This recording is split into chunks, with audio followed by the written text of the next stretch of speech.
दोस्तों नमस्कार।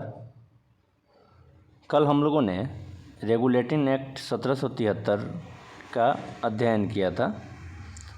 उसी सीरीज को हम बढ़ाते हुए आज पिट्स इंडिया एक्ट जो 1784 ईस्वी में पारित किया गया था और ये ब्रिटिश क्राउन के द्वारा भारत पर नियंत्रण स्थापित करने के लिए ये उनका दूसरा प्रयास था।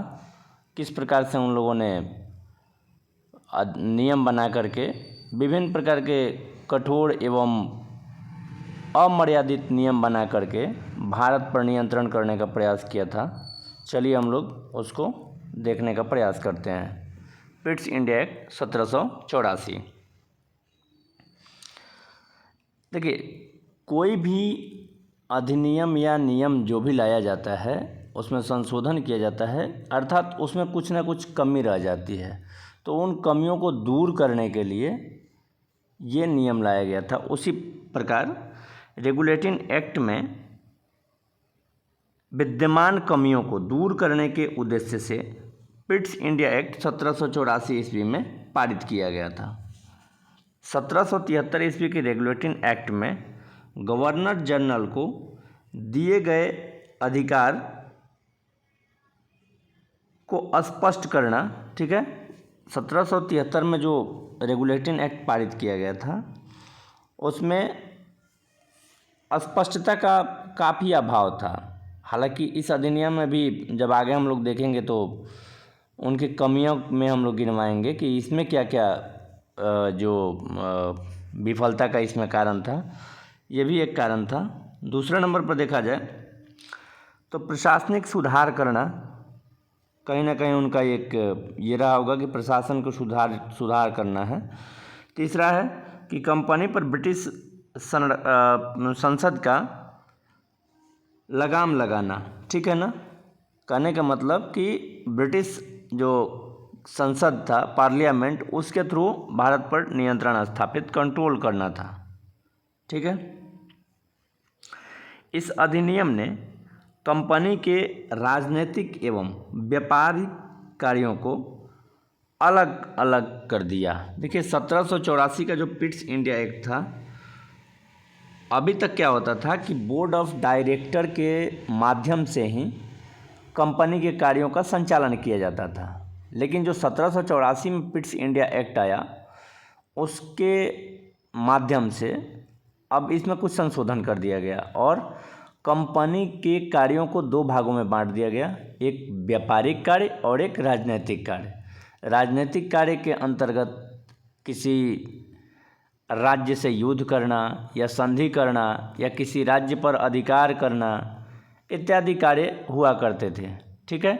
और व्यापारिक कार्य में देखा जाए तो भारत से ब्रिटेन तक या किसी अन्य देश तक जो भी व्यापार किया जाता था उसको व्यापारिक भाग में बांट करके हम लोग देख सकते हैं, ठीक है।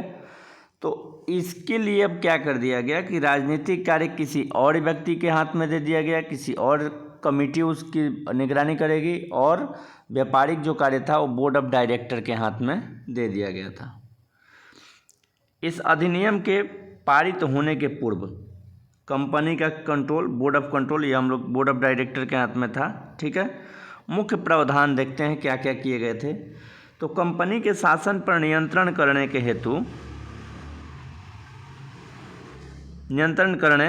हेतु इंग्लैंड में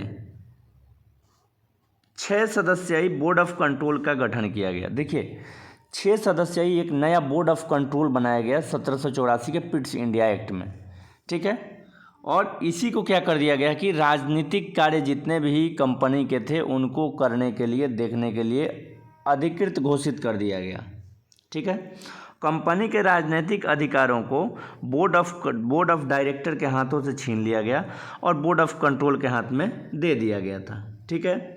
नवगठित बोर्ड ऑफ कंट्रोल के सदस्यों के वेतन का भुगतान, देखिए ये बोर्ड ऑफ जो कंट्रोल के सदस्य थे, 6 सदस्य थे इसमें, और 6 के 6 इंग्लैंड के लिए काम करते थे, कंपनी के लिए काम करते थे, इंग्लैंड में बैठे हुए थे, इंग्लैंड के लिए काम करते थे, उनके फ़ायदे के लिए काम करते थे, जबकि उनका वेतन का भुगतान भारत के राजस्व से दिया जाता था। ये कितनी बड़ी क्रूरता थी भाई। नेक्स्ट है,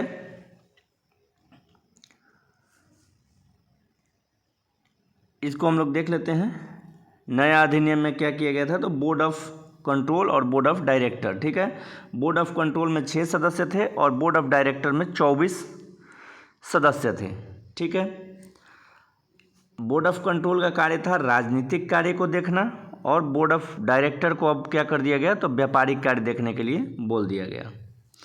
गवर्नर जनरल को मतदान देने का अधिकार प्रत्यक्ष रूप से, पहले क्या था कि 1773 के रेगुलेटिंग एक्ट में भी गवर्नर जनरल जो थे उनको मतदान देने का अधिकार था, लेकिन जिस प्रकार से अभी हम लोग भारतीय संविधान में जो वर्णित है अनुच्छेद 100 में जो कहा गया है कि अगर किसी मुद्दे पर वोटिंग हो रहा है और वोट अगर टाई हो जाता है तो जो स्पीकर हैं उनका वोट जो होगा वो निर्णायक होगा। उसी प्रकार से ये था कि जब पहले क्या होता था कि गवर्नर जनरल के परिषद में 4 सदस्य हुआ करते थे, तो जब किसी मुद्दे पर वोटिंग होता था और 4 में से दोनों के तरफ 2-2 वोट पड़ जाए तो गवर्नर जनरल का मत जो होता था वो निर्णायक मत होता था। लेकिन बाद में क्या कर दिया गया कि गवर्नर जनरल के परिषद के सदस्यों को, आगे हम लोग देखेंगे कि उसकी सदस्य संख्या को ही 4 से घटा करके 3 कर दिया गया, अतः प्रत्यक्ष रूप से इनको मतदान देने का अधिकार दे दिया गया, ठीक है। गवर्नर तथा गवर्नर जनरल को भारत से वापस बुलाने का अधिकार ब्रिटिश क्राउन को दे दिया गया, ठीक है। नेक्स्ट प्रावधान में देखा जाए तो भारत में जो कंपनी के अधीन क्षेत्र थे उनको ब्रिटिश आधिपत्य कहा गया, ठीक है। भारत में जितने भी कंपनी ने भारतीय भूभाग पर अधिकार किया था अब उसको ब्रिटिश आधिपत्य क्षेत्र कहा जाने लगा, ठीक है। आगे देखते हैं कि गवर्नर जनरल के परिषद में सदस्य, ये हम लोग अभी बात कर लिए हैं कि सदस्य संख्या को 4 से घटा करके 3 कर दिया गया था और वहीं पर उनको वोटिंग राइट दे दिया गया था, ठीक है। बम्बई तथा मद्रास प्रेसिडेंसी में भी 3 सदस्यीय काउंसिल की व्यवस्था की गई। ऐसे ही जो सर्वोच्च न्यायालय की स्थापना की गई थी 1774 में, 1773 के रेगुलेटिंग एक्ट के थ्रू, उसको क्या कर दिया गया कि 1784 के पिट्स इंडिया एक्ट के थ्रू उसको सीमित कर दिया गया और ब्रिटिश नागरिकों तक ही सीमित कर दिया गया, ठीक है। और अगर इसकी विफलता की बात करें कि इसकी में कमियां क्या थी, तो इस अधिनियम में कमियां ही कमियां थी। क्या था कि बोर्ड ऑफ कंट्रोल और बोर्ड ऑफ डायरेक्टर के बीच में हमेशा टकराव बना रहता था कि दोनों के क्षेत्र में, ठीक है, राजनीतिक और व्यापारिक कार्य क्या है नहीं है इसको स्पष्ट नहीं किया गया था। उसके बाद में ब्रिटिश सरकार किन काम को देखेगी, उसकी सीमा क्या होगी, इन सब को लेकर के हमेशा टकराव की स्थिति बनी रहती थी और भारत पर अब लगभग 2 लोगों का शासन हो गया था। तो गवर्नर जनरल हमेशा कंफ्यूज रहते थे कि किसका बात पहले हम माने और किसका बात बाद में करें, ठीक है। तो इन्हीं सभी कमियों को हम गिना सकते हैं।